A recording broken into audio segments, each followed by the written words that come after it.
विनय तामाङज्यूले हिजो पार्टीको अध्यक्ष पदबाट राजीनामा दिएर त्यो राजीनामा पत्र पार्टी केन्द्रीय महासचिव अनि उपाध्यक्ष कहाँ पठाउनु भएको थियो।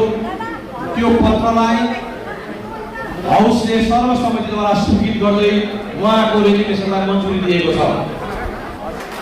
साथसाथै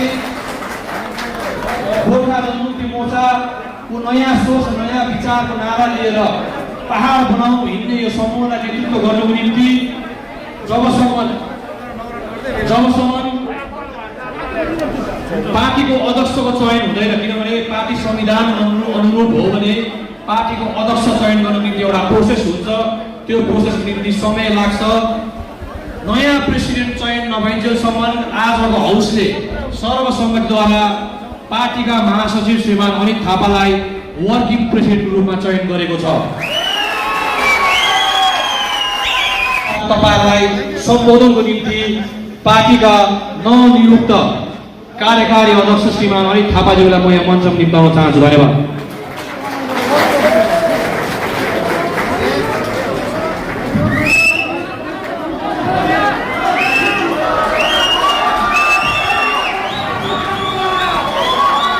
आज तपाईहरु जुन प्रकारले दार्जिलिङ खरसाङ कालिम्पोङबाट भेला दिनुभयो त्यो अनित थापाको लागि नै गोर्खा जनमुक्ति मोर्चाको लागि त्यो व्यक्तिवादी पार्टीबाट निस्किनु व्यक्तिवादी अर्गनाइजेसनबाट हामी बाहिर निस्किनुपर्छ। यो खेमा अन्य अर्गनाइजेसनबाट बाहिर निकाल्नुपर्छ। त्यो पार्टी जुन विमल गुरुङ एक्लैले चलाएको थिएन, विनय तामाङज्यूले एक्लैले चलाएको थिएन, अनित थापाले एक्लैले चलाएको हुँदैन। तपाईहरुको प्रत्येकको योगदान छ पार्टी चलाउनुमा। त्यही कारण म रिक्वेस्ट गर्छु यो व्हाट्सएप ग्रुपमा पनि तपाईहरुको भन्दाखेरि पनि गोर्खा जनमुक्ति मोर्चाको आजदेखि यो खेमा भन्ने कुरा बन्द गरौँ। सबैको योगदान हुन्छ नि पार्टी। आज यो डिसाइड गर्यो सेन्ट्रल कमिटी हाउस हिजो न म एक्लै म भन्न सक्थेँ होला नि त। तर आज किन हाउसले बोलाएर हाउसले डिसिजन गरेर म हुन्छु मलाई यो कुर्सी चाहिन्छ भनेर भनेको थिइनँ। मलाई जेनरल सेक्रेटरीले मलाई ठिकै दिएको थियो। तर नियम कानुन संविधान जो सेन्ट्रल लिडरहरू बन्नेपछि हाउसले बोलाएर हाउसले डिसाइड गर्छ नि। त्यसै कारण मैले आज अनाउन्स गरेँ त मलाई उहाँले वर्किङ प्रेसिडेन्टको भार जिम्मेवारी हिजो एक्लैले गरेको समष्टिहरू सबै जुन रिजल्भ गरेछौँ अब यथावत हुन्छ। हिजो जुन सब डिभिजन डिस्ट्रिक्ट कमिटीले यथावत रहन्छ त्यो गएर त्यहाँ समष्टिमा गएर कालिम्पोङ डिस्ट्रिक्ट कमिटीले सोध्छ, उहाँसँग बुझ्छ, उहाँको के भएको के कसो प्रब्लम उहाँसँग सेयर गरेर मात्रै डिसिजन लिन्छ। अबदेखि कसैले एक्लै त्यो गोजीको पार्टी जस्तो हामी चलाउनु हुँदैन। यो पहाडको भविष्यको कुरा हो। मैले नचाहँदा पनि यो भार लिनु पर्यो। मैले विनय तामाङज्यूलाई जहिले पनि रेस्पेक्ट गर्थेँ, दाजु जस्तो गर्थेँ होला। उहाँको पनि केही मनमा लागेको थियो होला। उहाँले यसरी हामीलाई छोड्नु पर्यो। छोडेपछि मैले जिम्मेवारी लिनैपर्छ। र उहाँलाई मैले हिजो पनि रेस्पेक्ट गर्थेँ, आज पनि रेस्पेक्ट गर्छु, भोलि पनि रेस्पेक्ट गर्छु। र सबैलाई म रिक्वेस्ट गर्छु उहाँ हाम्रो एउटा जुन विनय तामाङज्यूले देखाएको राष्ट्र हामीलाई बाटो छ, जुन नयाँ सोच नयाँ विचार विकासको मार्ग छ, जुन हाम्रो बेरोजगार भाइहरूलाई रोजगार दिने एउटा सोच बनाउनु भएको छ, जुन विनय तामाङज्यूले पहाडमा आन्दोलित पहाड हुँदैन, अशान्ति हुनुहुँदैन जुन सोच बनाउनु भएको छ, उहाँले सोचलाई विश्राम राखे पनि म उहाँकै सोचलाई अगाडि लिएर त्यो पहाडमा तपाईँहरूको माझ आउँदैछु। तपाईँलाई रिक्वेस्ट गर्छु म हामीले नयाँ सोच नयाँ विचार भन्न धेरै गाना पनि बजायौँ, धेरै गीत पनि गायौँ। तर पक्का नयाँ सोच नयाँ विचार तपाईँहरूभित्र माझमा रोपिएको चाहिँ तपाईँहरू विचार गर्न सक्नुहुन्छ। तपाईँहरू प्रत्येक प्रतिनिधि आउनु भएको छ यहाँ। तपाईँहरूले पक्का पहाडको परिवर्तन चाहनुहुन्छ भने, तपाईँहरूले पक्का पहाडलाई हाम्रो पहाडलाई राम्रो पहाड बनाउन चाहनुहुन्छ भने तपाईँहरूले पक्का तपाईँहरूको जग्गा गाउँ विकसित गर्न चाहनुहुन्छ भने तपाईँहरूले जो प्रतिनिधि छ कहिले पनि जनतालाई नढाडिकन काम गर्नुहोस्। पहिला म गर्छु त्यहाँदेखि जनता भन्न छोड्दिनु। तपाईँहरू प्रतिनिधि गर्नुहुन्छ भने तपाईँहरूको मनमा पहिला गाउँ, पहिला घर, पहिला जनता, त्यहाँबाट म हुनुहुन्छ। हाम्रोमा बेसी पहिला म भन्ने छ। पहिला मेरो हुनुपर्छ, पहिला मैले गर्नुपर्छ। उसलाई प्रेसिडेन्ट पनि चाहिन्छ, काम पनि चाहिन्छ, नोकरी पनि चाहिन्छ। यो सबै चिजले गर्दा हामीसँग मान्छे अनबन भएको छ। त यो साँच्चै नै तपाईँहरूले नयाँ सोच र नयाँ विचार लिएर काम गर्दा चाहिँ हेर्नुहोस्। हिजो हो विनय तामाङज्यूले के सोच बनाएर मैले हिजो उहाँलाई मेसेज पनि पठाएँ। तपाईँले एकपल्ट तपाईँले मनको कुरा राखेको पाउँथ्यो नि भनेर मैले पठाएँ हिजो बेलुका हेर्नुहोस्। उहाँले मलाई रेजिग्नेसन व्हाट्सएपमा पठाउनु भयो। मैले त आज पनि उहाँसँग गयो। मैले हिजो विमल गुरुङको टाइममा पनि विनय तामाङको लिडरसिप हेरेर काम गरेको र अहिले पनि मैले गर्दै थिएँ। तर मलाई साह्रै आघात लाग्यो जो उहाँको हिजोको डिसिसन। किन मेरो मात्रै होइन नि त, तपाईँहरू यत्रो क्याडर हुन्छ त्यहाँ मैले 1,55,000 भोटको जनताको कुरा सोच्छु। अन्त मैले तपाईँहरूलाई मलाई इच्छा लागेन, मलाई मनमा लाग्यो भने छोड्नु। तपाईँले दिन रात दुःख गरेको छ, दिन रात केही सोचेको छ, यो गाउँमा म यस्तो बनाउँछु, यो बाटोलाई यस्तो बनाउँछु, यो आउने युवा भाइले नोकरी पाओस्, हाम्रो समाज राम्रो होस् भनेर तपाईँले सोच बनाएर तपाईँहरू मुनि जमिनी हकिकतमा काम गर्नु भएको छ। त्यो हकिकतलाई तपाईँले बुझ्नु पऱ्यो, मैले सम्झिनु पऱ्यो। मलाई हेर्नुहोस्, मलाई चुनौती धेरै लागेको छ, मलाई घात धेरै लागेको छ। एकपल्ट होइन, दुईपल्ट होइन, धेरैपल्ट लागेको छ। तर मैले लाग्यो भन्दामै अब उहाँले छोडे भन्दामै मैले फेरि यो जिम्मेवारी म लिन भनेर म पछाडि सक्नु सक्दिनँ। म यस्तो अवस्थामा छु, हिजोसम्म काँडामा थियो भने आज कस्तो अवस्था मलाई थाहा छ। तर म लिडर भएर म तपाईँहरूलाई मेरो गुनासो पुग्नु सक्दिनँ। हेर्नुहोस्, किन म यो जुन जग्गामा छ म गुनासो पुग्ने जग्गामा छुइनँ। मैले तपाईँहरूको जुन मनोभाव, तपाईँहरूको मनोबल बढाउनुपर्छ अनि मैले मेरो जग्गालाई राम्रो बनाउनुपर्छ भनेर निक्लेको। र म मेरो सोच हेर्नुहोस्, जुन 2017मा विनय तामाङज्यूले यो बढ्दै गरेको पहाडलाई निभाउने सोच बनाएर निक्ल्यो। म चाहिँ झन्डा र पार्टी बचाउन निक्लेको होइन, मैले म पहाड बचाउन निक्लेको थिएँ।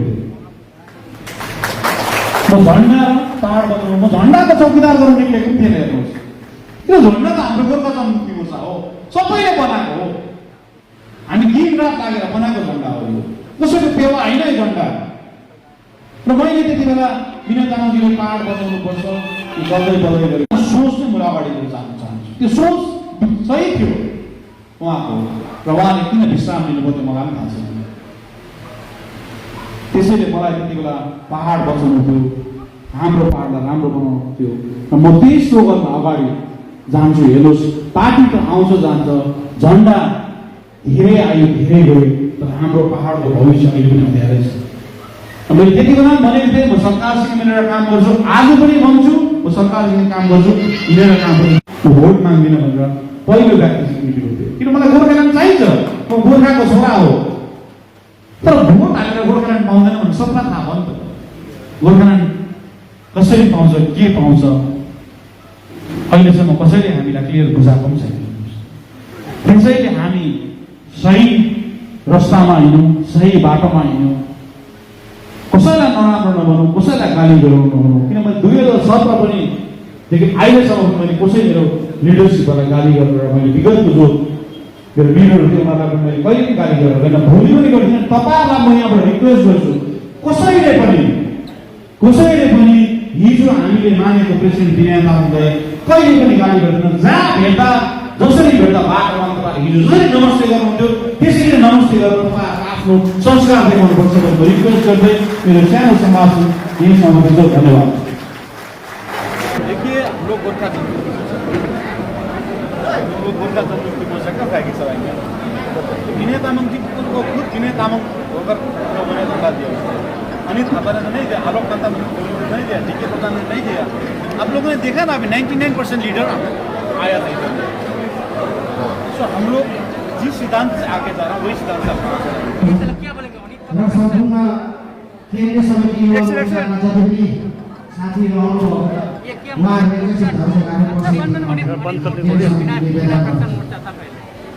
अभी गोर्खा जनमुक्ति मोर्चा सिंगल अनिल थापा, एक मेरा पोस्ट है अभी, आज हाउस ने हमको पोस्ट दिया, लेकिन जो भी डिसाइड होगा सेंट्रल कमेटी बैठक से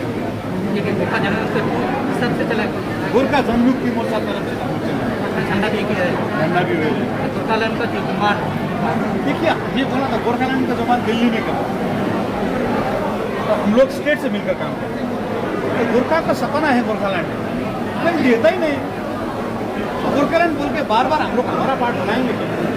हम लोग हमारा आगे देखिए, लोगों को रोजगार आगे देखिए। तो हटाएंगे क्या? तो हम लोग का गोरखालैंड गोरखा लोगों का सपना है। हम लोग को सब तो बहुत सारे डिमांड, उसके लिए हमारा बड़ा आदमी को डिमांड करेगा, जब मिलेगा नहीं मिलेगा हम लोग मालूम, लेकिन उसके गोरखालैंड की पहले बोल रहा हूँ आरोप हमारा बात है, तो हम रिस्पेक्ट आप फीलिंग गोरखालैंड बोल के वोट की वजह हमने गोरखालैंड के साथ तो नहीं यूज किया, क्योंकि गोरखालैंड माँ है, तो आपकी मतलब वोट की वजह बिनामी नहीं करूँगा बोलकर हम लोग सिद्धांत के साथ सरकार के साथ की रहेंगे। अब पहले भी सरकार का साथ था, अभी भी सरकार का, बल्कि बिना सरकार हम लोग कुछ नहीं कर सकते। उनके साथ देखिए हम लोगों ने 2007 डिस्ट्रक्टिव पॉलिटिक्स को छोड़कर आए,